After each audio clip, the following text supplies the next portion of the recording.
nombre oramos, en el nombre de Jesús. Amén. Ok, Amén.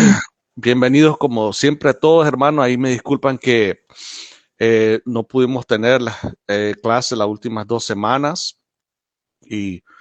Pero bueno, estamos de nuevo y les agradezco a todos que están de nuevo participando. Y hoy vamos a empezar, hermanos, una serie nueva. Ya saben que la serie que estuvimos platicando la vez pasada, enseñando, ya la concluimos y fue de gran bendición, hermanos. Y cómo el Señor ha ido eh, con el tiempo, ¿verdad? Y ha ido revelando su plan, sus propósitos y algo que vimos que en tiempos pasados no se sabían, pero ya al venir su Hijo amado, nuestro Señor Jesucristo, ha sido todo revelado. Y es lo mismo, parecido a lo que vamos a hablar ahora, porque hubo un tiempo antes de Cristo que las cosas eran hechas de manera diferente. Pero al venir Cristo y obviamente ya después, las cosas son hechas diferentes. Y lo que vamos a estar hablando hoy, hermanos, va a ser acerca de la ley. Yo sé que es un tema bastante, hay muchas posturas, muchas posiciones, muchos puntos de vista acerca de la ley. Entonces la serie, va a ser una serie porque va a ser bastante, hermano. Honestamente, lo que vamos a estar hablando acerca de la ley, eh, quizás vamos a continuar esta serie entrando al año nuevo, um, porque como les digo, que es algo que muchos cristianos hemos por los siglos, honestamente, siempre ha habido un debate así, un queriendo saber acerca de la ley de Dios para el cristiano, obviamente. Y entonces la serie le he puesto por nombre La Ley de Dios, la ley de Dios. Y el título del día de hoy le puse ¿qué es la ley? Para eso, obviamente, necesitamos saber qué es lo que es la ley. Um, y hay muchos, honestamente, hay varias definiciones acerca de lo que es la ley, pero si lo llevamos a su principio, digamos, ahí podemos ir viendo más o menos qué es lo que es la ley. ¿Ok? Entonces, uh, ¿qué es la definición de la ley? Yo busqué aquí, honestamente hay diferentes eh, definiciones, pero busqué esta y es simple y en realidad es lo que es la ley, viéndolo bien. Es un sistema ordenado de reglas establecidas por un poder supremo para regular las acciones de sus miembros o de sus súbditos, siendo las leyes imperativas, ya sean prohibitivas, o sea que restrictivas, o permisivas, permitiendo acciones sin penalización. Y la verdad que la ley, hermanos, en su sentido más simple, más verdadero, es todo lo que Dios dice u ordena, porque Él es el legislador, Él es el dador de las leyes. Si nos ponemos a pensar, obviamente como creyente, podemos ver eso, de que todo empezó con Dios. Él es el principio de todo. Y lo que Él dice es ley, hermano, ¿verdad? Y entonces eso es en su sentido más simple o sentido más verdadero, es eso, de que Dios es el dador de las leyes. Lo que Él dice es ley, punto. Pero como les digo, aquí, digamos, la definición, si uno está, digamos, por ejemplo, en su empleo, en un trabajo, tiene un jefe y usted va a tener que hacer lo que el jefe dice. En los lugares donde existe un reino, obviamente le tienen que hacer caso lo que el rey dice y así, o los gobernantes son los que ponen las leyes y son de manera imperativas, ¿verdad? O sea que le dice, usted no puede hacer esto, está prohibido, esa es una ley. Pero a la misma vez es una ley que se permite hacer esto. Incluso podemos ver por todos lados, existe la ley, hermano. Honestamente, sin ley hubiera anarquía, creo que se dice anarchy, ¿ya? En inglés. caos, ¿verdad? O sea que hay la necesidad, hermano, de ley. Eso es sin duda. Todos necesitamos ley, aún dentro de nuestros propios hogares, cuando con sus hijos, ¿verdad? Le dice usted no puede hacer esto, tiene que hacer lo otro. Leyes de tránsito, o sea que la ley, hermano, es por todo, en nuestra vida, en todo lo que hacemos y vemos, existe la ley. Pero como le digo, de la definición directa viene todo de Dios. Él es el principio de la ley. Él es el que sabe lo mejor para el ser humano. Lo que él dice, él no te va a decir que hagas algo que digamos, sea algo que te va a hacer daño o algo que no es para tu bien, ¿verdad? Eso es lo que entonces Dios, él pone sus leyes. Ok. Entonces, en el contexto bíblico, la ley mosaica obviamente era cuando el pueblo de Israel, liderado por Moisés, se reunieron como en su conjunto, en el grupo, como pueblo, y fue Dios mismo el que les dio la ley. Por eso se le conoce como la ley mosaica. Entonces la ley mosaica era diferente de otros códigos legales antiguos. ¿Okay? Existían leyes, ya existían naciones, reinos y tenían sus leyes, pero la ley mosaica era diferente al resto de ellos, aunque tenía muchas cosas parecidas, iguales que las otras naciones alrededor. Entonces, pero este era diferente ya que se originó directamente de Dios y era universal, santa y justa. Era universal porque sabemos porque de Dios viene y las leyes, como acabo de explicar de que viene de Dios la ley. En su sentido, entonces era universal, pero a la misma vez era especial para ese pueblo, porque hay algunas cosas que estaban dentro de esa ley que no le pertenecían a otras naciones, a otros pueblos, sino que era más directamente a ese pueblo. Universal, como digo, ciertas cosas como obviamente no matarás, sino cometer homicidio, asesinar y robar, cosas así, son leyes universales. Es santa y justa, santa porque es apartada, es diferente a las demás leyes y obviamente es justa. O sea que la ley de Dios no es injusta. Las leyes se pueden distinguir en leyes divinas, ¿ok? Naturales o positivas. Ahorita vamos a hablar un poco de ello. Y leyes humanas, eclesiásticas o civiles. Aunque en realidad eh, lo que separa las leyes divinas de las leyes humanas es muy poco, honestamente, porque si podemos verlo, también Dios es eh, el que da esas leyes, el que regula las leyes aún eclesiásticas dentro de la iglesia y civiles, eh, por, eh, o por lo menos en la nación de Israel. Él era el que regulaba todas las leyes de esa sociedad, de esa cultura, de ese pueblo de Israel. Y en un cierto sentido también hasta el día de hoy, ¿verdad? También las naciones, uh, de nuevo, porque si sabemos de que las leyes vienen de parte de Dios, vamos a ver que dentro de esas leyes hay algo que va a reflejar las leyes de Dios, su carácter de Dios, el carácter de Dios. ¿Okay? Entonces, las leyes divinas emanan del Creador y leyes humanas relacionadas con las órdenes temporales. Es importante destacar que una ley verdaderamente justa debe alinearse con la ley natural. Y una ley injusta no se considera una ley legítima, sino un abuso de poder. Y se reconoce que la fuente última de autoridad legal proviene de Dios, quien comunica el poder a las autoridades gobernantes. Ahora vamos a hablar un poco acerca de lo que es la ley natural, que es parte de las leyes divinas.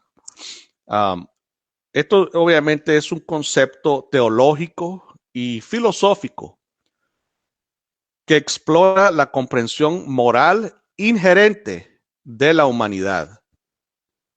Implica fundamentalmente la creencia de que Dios, al crear a los humanos a su imagen, los dotó de la capacidad de intuir tanto su existencia como su voluntad moral fundamental a través de la conciencia humana. Obviamente, cuando Dios nos creó, vamos a tocar esos pasajes en un ratito, donde Dios creó al ser humano a imagen y semejanza de Dios. Y, y entonces de ahí podemos, se deriva de que ahí fue cuando Dios puso una conciencia en el ser humano. Y esa conciencia ya venía, ya, como podemos decir, ya venía programado con ciertas cosas que, cierto conocimiento de, de ciertas leyes, digamos, ¿verdad? Se trata esencialmente de un orden moral divinamente inscrito y universalmente conocido. O sea que eso es a toda la humanidad. Está ya inscrito en la conciencia del humano. Es universal en ese sentido. Que proporciona principios para dirigir las acciones humanas.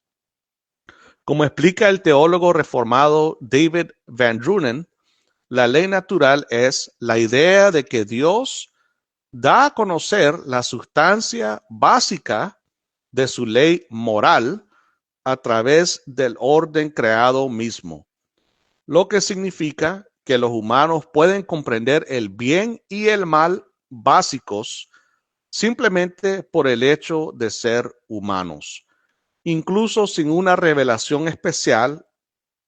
La revelación especial se le conoce como la revelación bíblica. Eh, en contraste a lo que se le conoce como la revelación general, que la revelación general es por lo que uno puede ver de la creación, eh, y la revelación especial es más que todo lo que la Biblia nos enseña. En esencia, es la ley moral de Dios implantada en los seres humanos, la que les permite comprender los principios que se correlacionan con el florecimiento humano. Y ahora sí quiero que vayamos al primer pasaje. Fíjense que hay otro pasaje que se me olvidó ponerlo en mis notas, pero igual quiero que lo veamos. Pero vamos a empezar con Génesis. Génesis, capítulo 1 del principio, hermano. Ya saben que el libro de Génesis es, la traducción es principios. Ese es el principio de todo. Y entonces vamos a ver capítulo 1 de los versículos del 26 al 30. Así dice la palabra. Y dijo Dios, hagamos al hombre a nuestra imagen, conforme a nuestra semejanza, y ejerza dominio sobre los peces del mar, sobre las aves del cielo, sobre los ganados, sobre toda la tierra y sobre todo reptil que se arrastre sobre la tierra. Dios creó al hombre a imagen suya, a imagen de Dios lo creó, varón y hembra los creó.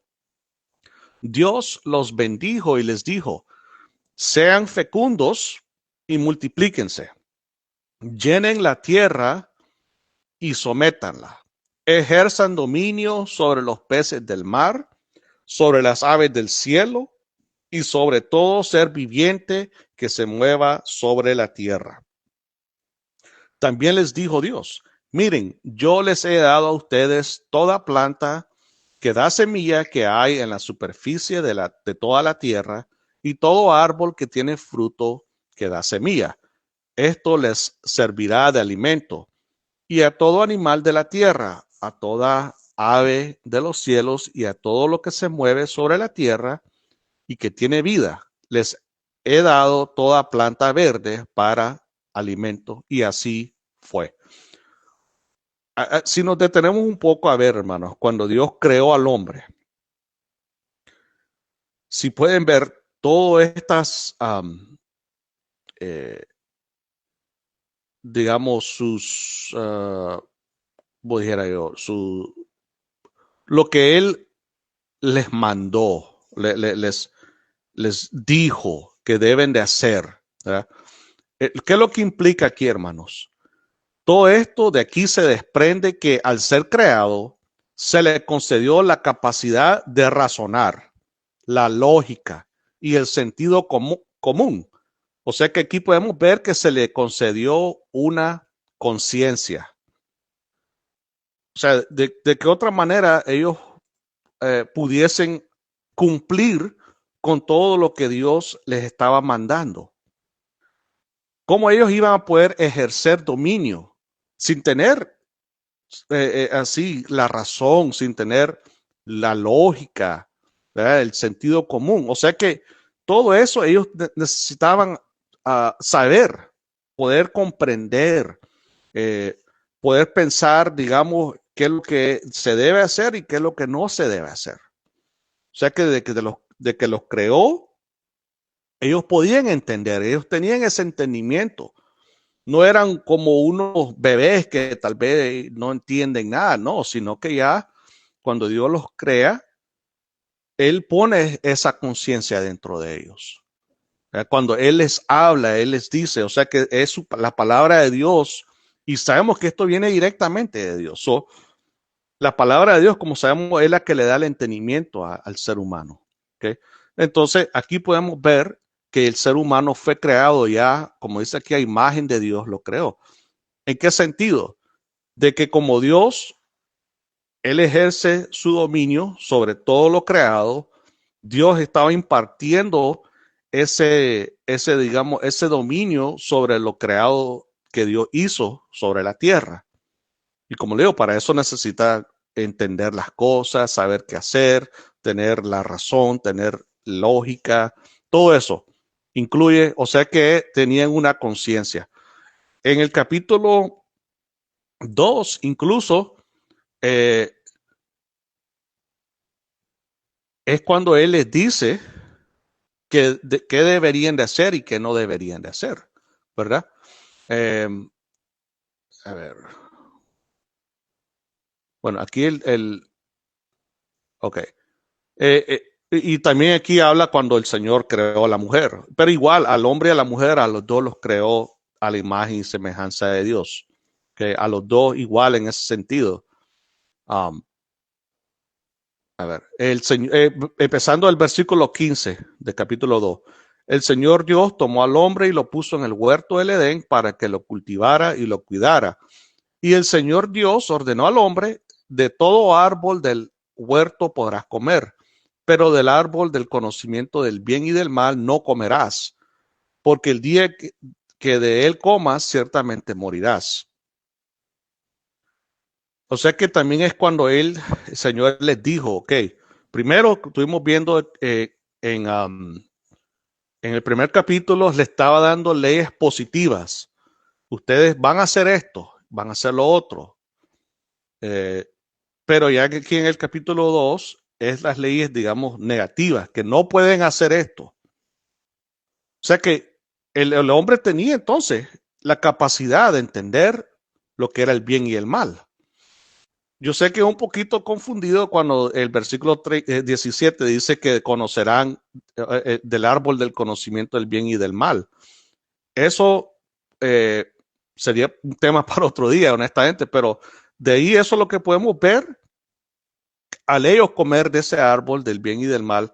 No es que ellos no sabían lo que era el bien y el mal, sino de que al comer eso, ellos eran los que iban a decidir lo que era el bien y el mal. Ya no iba a venir de Dios. Ya es, por eso es donde la gente se confunde de que, oh, es que ellos no sabían, ellos eran como unos tontitos, no sabían nada. No, Dios les estaba impartiendo ese conocimiento ya desde que los creó, lo que pueden hacer y lo que no pueden hacer. lo que tienen autoridad de hacer, capacidad de hacer, ¿verdad? Entonces aquí era más que todo porque al comer ellos de ese árbol, ellos iban a decidir lo que era el bien y el mal. Bueno, entonces, desde ahí podemos ver, hermanos, de que el ser humano fue creado con esa capacidad. Otro eh, pasaje quiero que veamos, Romanos. Vámonos al libro de Romanos, capítulo 1, de los versículos 19 al 20. Capítulo 1, 19 al 20. Así dice la palabra. Pero lo que se conoce acerca de Dios es evidente dentro de ellos, pues Dios se lo hizo evidente. Aquí está hablando de los humanos, de los seres humanos, cuando Dios los creó. Por eso aquí el apóstol Pablo está diciendo que es evidente dentro de ellos. O sea, que ellos saben eh, todo esto porque desde que los creó. Porque desde la creación del mundo, dice el versículo 20, sus atributos invisibles, su eterno poder y divinidad se han visto con toda claridad, siendo entendidos por medio de lo creado, de manera que ellos no tienen excusa. Todo ser humano, hermanos, tiene la capacidad de entender, tiene dentro e inherente en nosotros eso, porque viene ya en nuestra conciencia. Cuando Dios creó a Adán y a Eva, Él puso ese conocimiento dentro de ellos. Todo ser humano, aunque lo quieran negar de que Dios existe, de alguna manera ellos saben, deep down, dentro de ellos saben que Dios existe. Hasta como le dice un poder supremo, algo así. Pero obviamente para eso también se necesita revelación especial, bíblica, digamos, de realidad quién es Dios. Y Dios lo ha hecho también. O sea que Dios no se ha quedado callado, no ha querido revelarse él mismo. Obviamente sabemos que él se ha revelado también de manera especial, a través de su palabra que ha sido escrita para nosotros, para nuestro beneficio, y lo que tenemos ahora en la Biblia, en la palabra de Dios. Pero aunque no tuviéramos esa revelación especial, Dios ha hecho evidente dentro de ellos, como dice aquí. O sea que todo ser humano no tiene excusa. Ahora, vamos a ver qué es la ley positiva. Y esto también siempre es parte de lo que estos teólogos le llaman las leyes divinas. Entonces, la ley positiva representa un tipo específico de mandamiento legal que se establece por autoridad directa, en lugar de surgir naturalmente de principios morales inherentes. O sea que vimos que la ley natural viene más que todo de esos principios morales inherentes adentro del ser humano. Estas leyes positivas eh, eh, vienen más de una autoridad directa. Se considera la prueba más alta de respeto a la autoridad divina y penetra hasta lo más profundo del alma. La ley positiva va más allá de la mera moralidad y entra en la región de la pura fe. Los ejemplos bíblicos incluyen instrucciones divinas específicas como colocar sangre en los postes de las puertas durante la Pascua. Si ustedes saben eso, que cuando el ángel de la muerte, el ángel destructor, se le conoce, iba a pasar matando a todos a los niños, a los primogénitos de los egipcios. Los israelitas, ellos tenían que poner sangre sobre los postes de las puertas para que pasara el ángel, no se detuviera ahí y no matara a los niños de ellos. Entonces, esos son, digamos, otro ejemplo es la orden de Abraham de sacrificar a Isaac o de Naamán sumergiéndose en el río Jordán. Son cosas que parecen no tener sentido, ¿verdad? ¿Cómo es esto? ¿Voy a poner sangre aquí en la puerta o qué? O peor, de que Abraham iba a sacrificar a Isaac o algo así, o de Naamán sumergiéndose, creo que eran 7 veces en el río Jordán. Pero eso viene, se le conoce como la ley positiva, que Dios les decía en tiempos bíblicos a estas personas que hicieran. O sea, entonces esa, como dice aquí, era la prueba más alta del respeto a la autoridad divina. Si Dios lo dijo, hay que hacerlo. Entonces, fundamentalmente, una ley positiva sirve como una prueba absoluta de lealtad. Um, por eso, entonces, pero igual, hermano, lo que Dios dice es ley. Y Él no va a hacer, decirte que haga algo que en realidad eh, te va a hacer daño obviamente no va a hacer algo que va en contra de su moralidad, de la ley moral, de su carácter de Dios, porque sabemos que toda la ley moral surge del carácter de Dios. La ley eclesiástica es otra ley, y honestamente esta ley eclesiástica, podemos decir la ley, incluso se puede decir la ley ceremonial, pero la ley eclesiástica, hablando ya del Nuevo Testamento, ya en el Nuevo Pacto, representa el marco jurídico normativo que rige la vida interna y la organización de la Iglesia de Cristo. Eso es lo que es la ley eclesiástica. Todo esto viene obviamente de parte de Dios. Abarca la totalidad de las normas de la ley establecidas por Dios que regulan la constitución y la vida de la congregación. La ley eclesiástica se divide en dos ramas clave. La ley moral, que rige la acción interna de la iglesia, y la ley canónica, que rige su acción externa. La ley canónica es progresiva y puede modificarse según las circunstancias, pero la ley moral y religiosa de la iglesia permanece inmutable. Ahí lo que está hablando es que ciertas leyes, digamos, dentro de la congregación, que no se pueden cambiar, lo que estos teólogos le dicen la ley moral, obviamente ciertas cosas que jamás se van a permitir, ¿verdad? Dentro de una iglesia. Nunca se va a hacer normalizar, digamos, el adulterio, el robo, el asesinato, ciertas cosas así que son inmutables, son cosas que jamás se van a poder permitir. Hay otras cosas que pueden modificarse, incluso hasta el día, o mejor dicho, la hora en que se pueden reunir la congregación, cosas así, pero para eso hay este leeway, en English, I'm sorry, o sea que pueden modificarse. Entonces, la congregación puede reunirse para redactar leyes que se adapten a las necesidades actuales, en el entendimiento de que reuniones posteriores pueden revocar decisiones anteriores si sus motivos originales ya no se aplican. Sin embargo, existe una advertencia crítica contra las autoridades eclesiásticas que convierten su papel ministerial en una autoridad señorial, que asume el poder legislativo como si la congregación fuera su propio reino y no el de Cristo.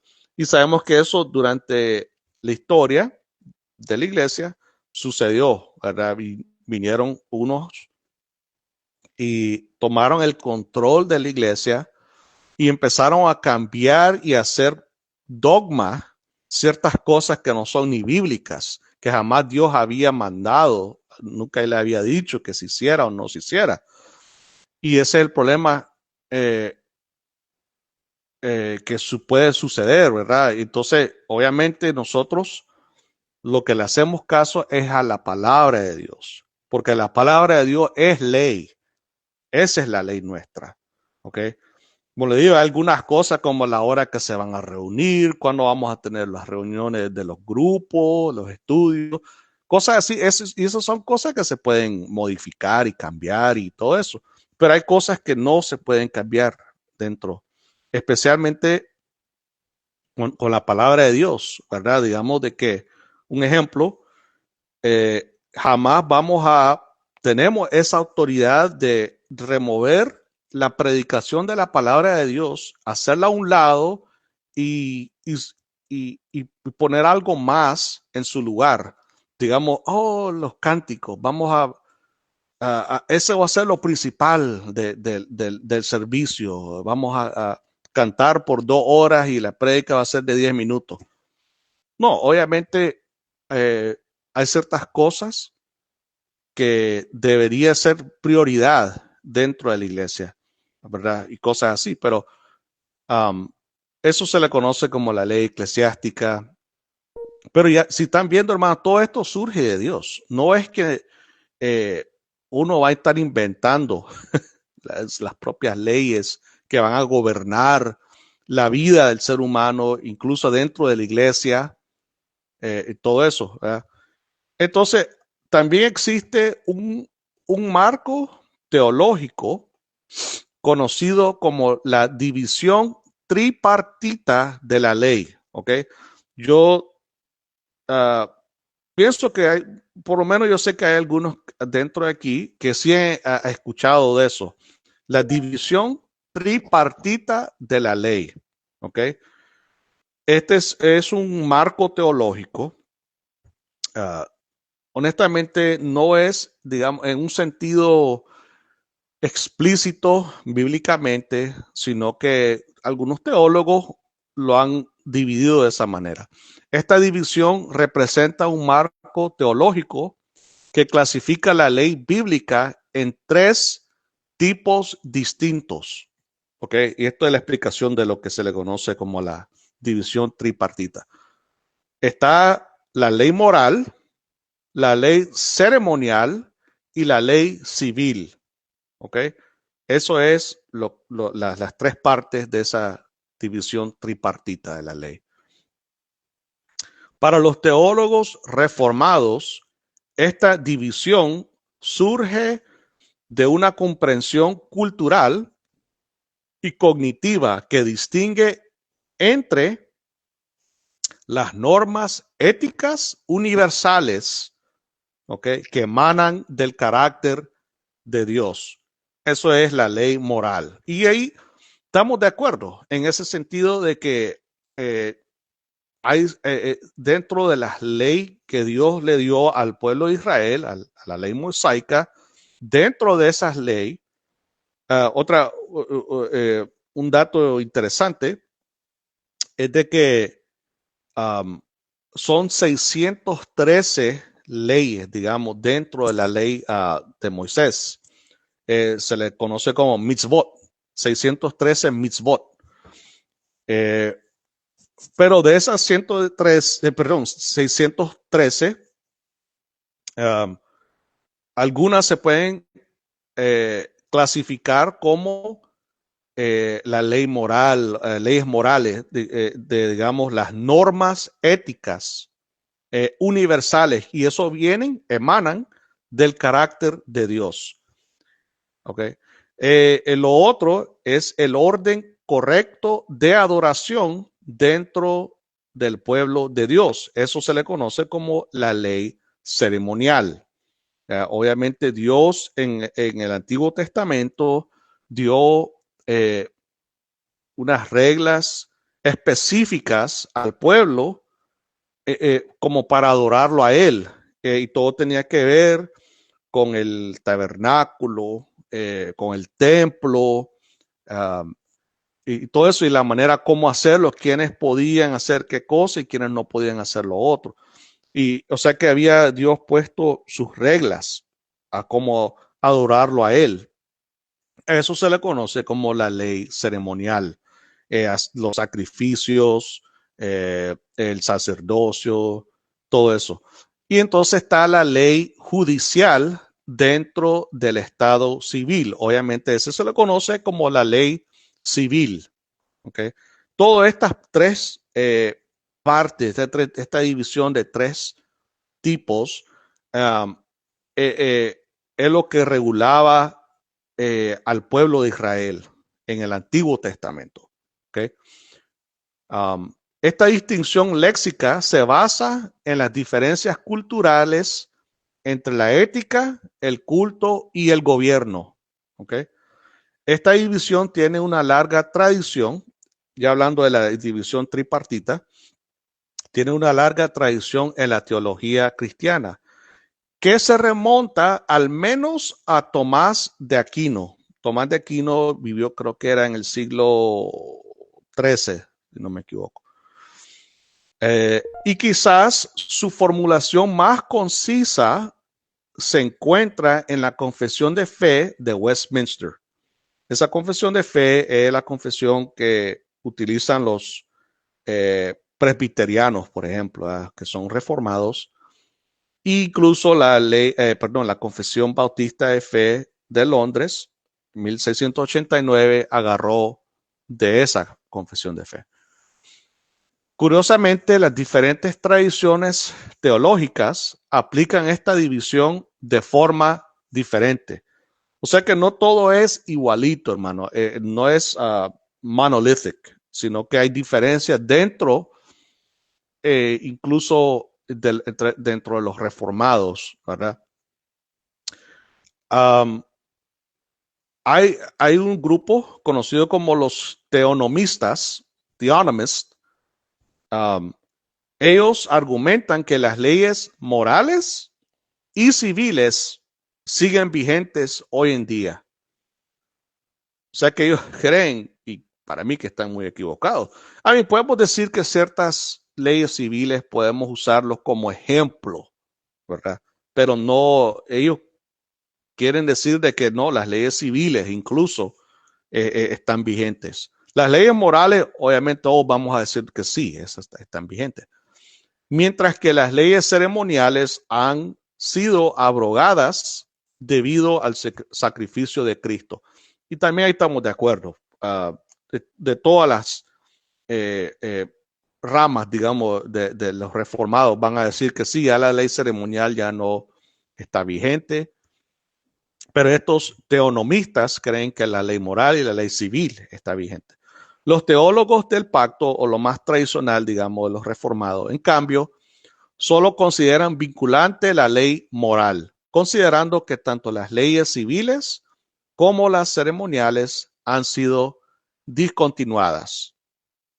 Ahí nosotros estamos de acuerdo también, de que las leyes civiles y las ceremoniales han sido descontinuadas bajo el nuevo pacto. Otros sistemas teológicos argumentan en última instancia que los cristianos están ahora bajo la ley de Cristo, o sea que las demandas y enseñanzas de Cristo y sus apóstoles, y que partes de la ley de Moisés se mantienen vigentes solo en la medida en que ahora son parte de la ley de Cristo. A esa posición, esa postura, ese punto de vista a la que yo más me apego, hermano. ¿Verdad? Yo pienso que eso de la ley tripartita es útil hasta cierto punto, pero no lo podemos tener como un dogma. Y ese es el problema que ha sucedido, hermano, que eso se ha vuelto como un dogma, que así es, que y incluso ellos van a querer decir qué es lo que es la ley moral. ¿Verdad? Y por lo general ellos dicen que la ley moral son los 10 mandamientos. Y yo no estoy de acuerdo, hermano. Pero obviamente, esta es una serie larga que vamos a hacer, hermano, y vamos a explicar un poco más de eso. La ley ceremonial representa una categoría específica de instrucciones legales mosaicas centradas en las prácticas de adoración y los rituales religiosos. Estas leyes se refieren al sistema de sacrificios, las responsabilidades sacerdotales, el lugar de culto las diversas festividades y fiestas anuales. Obviamente, como por ejemplo la Pascua, um, todas las fiestas que ellos, que el Señor les había mandado que hicieran. Uh, los sacrificios, obviamente, los sacerdotes, que incluso ya sabemos que hoy no existen sacerdotes, o por lo menos en el sentido del Antiguo Testamento. Hay algunos que se quieren decir sacerdotes, pero eso ya no existe, hermano.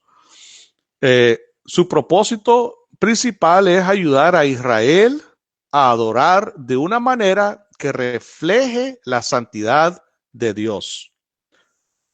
Como había dicho yo antes, de que esa era la manera.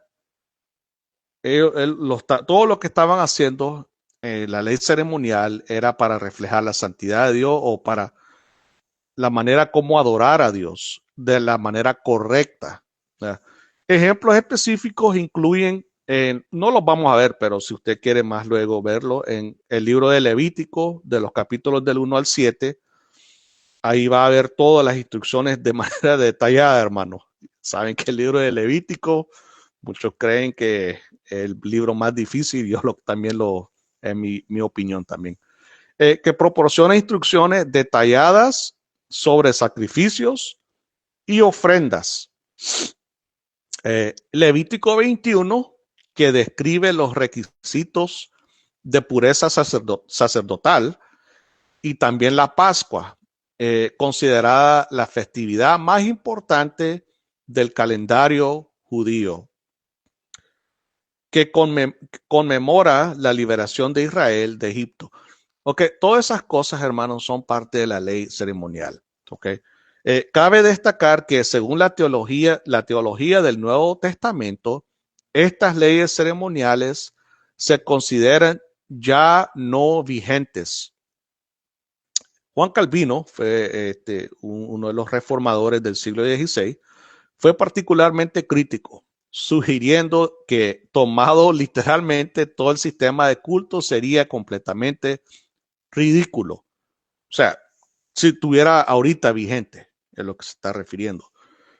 En su momento tenía su razón por existir, digamos. En cambio, consideraba estas leyes como sombras y figuras que apuntaban a una verdad espiritual más profunda. También nosotros hicimos un estudio acerca de eso, de las figuras, las sombras, los tipos. Entonces de eso también se está refiriendo aquí Juan Calvino. Finalmente, el apóstol Pablo nos recuerda que si bien la ley es útil para identificar el pecado, eso sí, yo pienso que aún más allá, porque vamos a ir viendo más que todo lo que es la ley. La ley, nosotros tal vez en nuestras mentes tenemos como un conjunto de principios o reglas, y no digamos que no hacer esto, no hacer lo otro, y hay consecuencias si no cumplís. Pero hablando de la ley de Dios, es diferente, por lo menos como la Biblia lo enseña. No lo puse en este estudio, pero vamos a ir en las siguientes clases, que la ley, bíblicamente hablando, va más allá de solo eso, de decir no hacer esto, te va a ir, las consecuencias esta, sino que es más como la instrucción. Por eso cuando el salmista pone que él ama la ley de Dios, él no está diciendo que él ama que tenga tantas restricciones, tantas, ¿verdad? Las regulaciones y todo eso. Y no, él está diciendo porque es de parte de Dios, es la instrucción que viene de Dios, es la palabra de Dios. Pero bueno, es limitada, aquí hablando del apóstol Pablo, él dice que ayuda a identificar el pecado, es limitada y no puede salvarnos de la esclavitud del pecado. Y eso es obvio para los que sabemos que es lo que enseña el Nuevo Testamento. Y para eso vamos a ir al libro, a la carta a los Colosenses, Colosenses capítulo 2, de los versículos 16 al 17. Dice así: por tanto, que nadie se constituye en juez de ustedes con respecto a comida o bebida, o en cuanto a día de fiesta, o luna nueva, o día de reposo, cosas que solo son sombra de lo que ha de venir, pero el cuerpo pertenece a Cristo.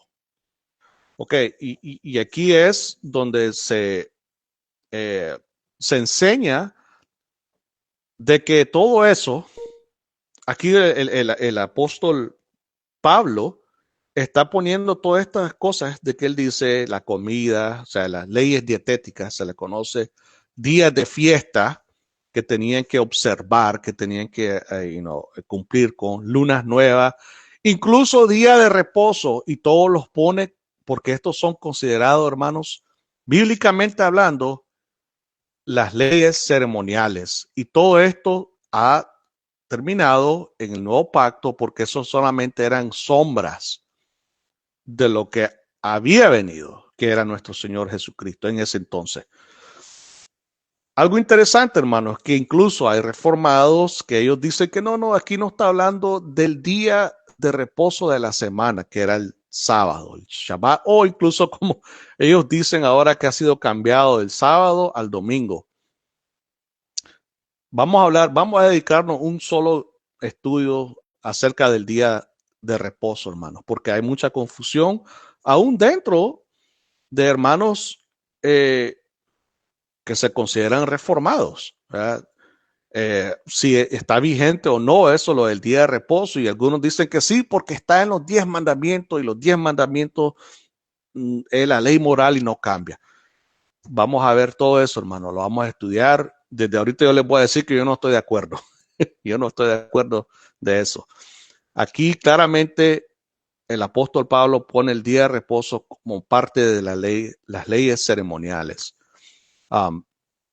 Entonces aquí todo esto era sombra nada más de nuestro Señor Jesucristo. En nuestro Señor Jesucristo todo esto se cumple, ¿ok? Y es abrogada. Entonces, también en la carta a los Gálatas, se llama la carta a los Gálatas, capítulo 5, vamos a leer el versículo 1 y después brincar al versículo 4. Okay. Primero el versículo 1. Para libertad fue que Cristo nos hizo libres. Por tanto, permanezcan firmes y no se sometan otra vez al yugo de esclavitud. Y el versículo 4, de Cristo se han separado ustedes que procuran ser justificados por la ley, de la gracia han caído. Y estas son palabras fuertes, hermanos. Bueno, empezando el versículo 1, habla de que no se vuelvan a someter al yugo de esclavitud. Aquí se está refiriendo el apóstol Pablo a la ley de Moisés. ¿Okay? Ese era el yugo de esclavitud. Que no se vuelvan a someter. Los que estamos ahora en Cristo, porque dice aquí, para libertad fue que Cristo nos hizo libres. Ya nosotros no estamos bajo la ley de Moisés. ¿Ok? Y como dice el versículo 4, si ustedes procuran ser justificados por la ley, de la gracia han caído. De Cristo se han separado. Son palabras fuertes y son muy necesarias, hermanos, en el día de hoy también, porque hay movimientos conocidos como raíces hebreas. En inglés también le dicen Torah observant. Algunos que según ellos tienen que seguir todavía la ley. Y cuando ellos dicen la ley del Antiguo Testamento, la ley de Moisés. Y no, ellos quieren de nuevo regresar a ese yugo de esclavitud. Por eso que es muy necesario que nosotros vayamos aprendiendo más acerca de la ley y qué es lo que nos corresponde a nosotros, qué es lo que está vigente para el cristiano bajo el nuevo pacto. Um, so, Pero como les digo, esto es como apenas, o sea, estamos entrando, no vamos a, quiero terminar rapidito, sí, me falta solo hablar un poco acerca de la ley civil. La ley civil representa un marco legal complejo que rige las interacciones entre los ciudadanos en un contexto social. ¿Okay? Es fundamentalmente una ley que se ocupa de los ciudadanos comunes más que de los asuntos religiosos. Específicamente, la ley civil se ocupa de las disputas privadas entre individuos, como las derivadas de deudas, divorcio, herencia, donde el objetivo principal es que la parte culpable compense adecuadamente a la víctima. Eh, Curiosamente, la distinción moderna entre ley civil y ley religiosa era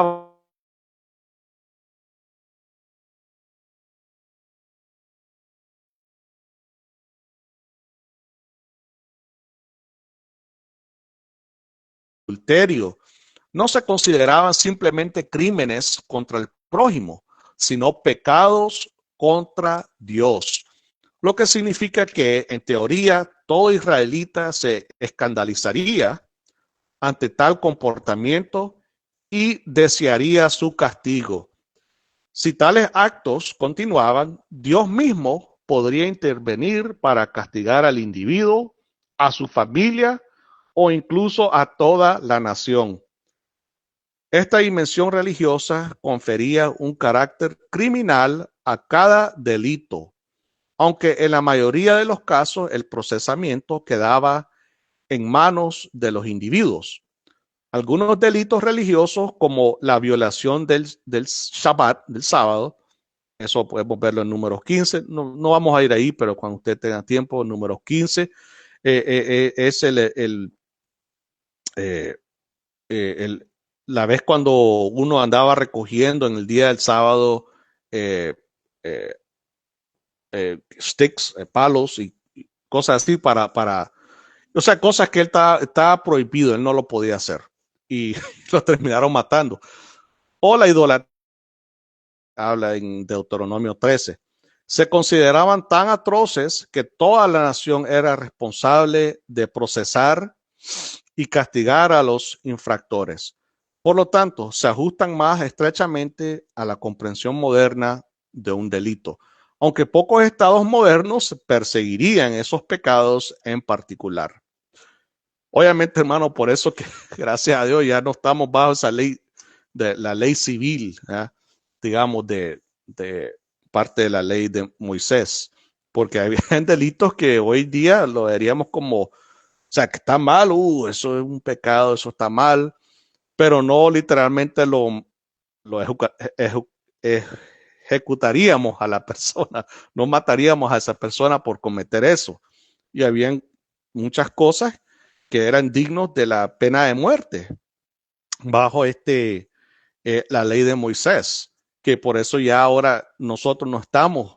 Por eso cuando estas personas que yo mencioné, los theonomists o los teonomistas, quieren decir que la ley civil está vigente, obviamente ellos van a ser,